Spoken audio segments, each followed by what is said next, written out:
सिंधू पाणी करार स्थगितच राहणार. पाकव्याप्त काश्मीरबाबत तिसऱ्या देशाची मध्यस्थी मान्य नाही.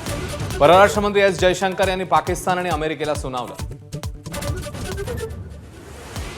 पाकिस्तान विरोधात ऑपरेशन सिंदूर सुरू असताना चीनच्या सीमेवर भारताच्या तिन्ही दलांचा जोरदार युद्ध सराव. मोहिमेला ऑपरेशन तिस्ता प्रहार असं नाव. काश्मीरच्या त्रालमध्ये 3 दहशतवाद्यांना कंठस्नान. पहलगाम हल्ल्यानंतर कुख्यात 14 दहशतवाद्यांची यादी तयार. 48 तासात 6 जणांचा खात्मा. त्यांनी धर्म विचारून मारला, आम्ही कर्म बघून अद्दल घडवली. श्रीनगर एअरबेसवर सैनिकांचा उत्साह वाढवताना राजनाथ सिंग यांचं वक्तव्य.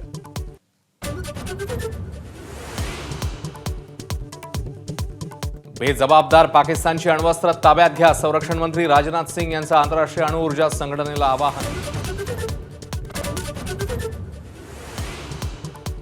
महिला लष्करी अधिकाऱ्यांबद्दल नेत्यांची बेताल बडबड सुरूच. विजय शहांनंतर सपा नेते रामगोपाल यादव वादात. विंग कमांडर व्योमिका सिंग यांच्याबद्दल आक्षेपार्ह जातीवाचक वक्तव्य.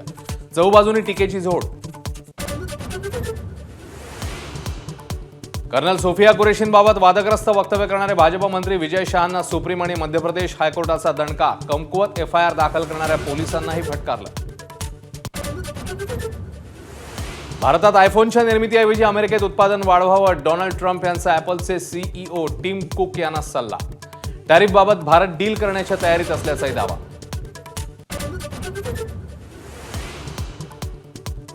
छत्तीसगडमधील ऑपरेशन ब्लॅक फॉरेस्टमध्ये 21 दिवसात 31 नक्षलवादी ठार. मोठ्या प्रमाणात शस्त्र आणि स्फोटकं जप्त. पंतप्रधान मोदी आणि गृहमंत्री शहांकडून कौतुक. लाडक्या बहिणींच्या नावे बँक खाती काढून बेकायदेशीर कामांसाठी वापर. आतापर्यंत 1000 बँक खाती काढून 100 कोटींचा अपहार झाल्याचं उघड. मुंबई पोलिसांकडून टोळीचा पर्दाफाश.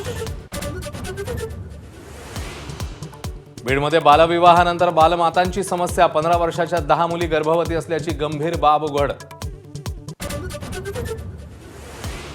तुळजाभवानी संस्थानकडून 12 पुजाऱ्यांना मंदिरात प्रवेश बंदी. देऊळ कवायत कायद्यानुसार कारवाई. गेल्या 6 महिन्यात अनेक पुजाऱ्यांना बजावलेली कारणे दाखवा नोटीस. मान्सून अरबी समुद्रामध्ये दाखल. 27 मे पर्यंत केरळ आणि 7 जून पर्यंत महाराष्ट्रात दाखल होण्याचा अंदाज.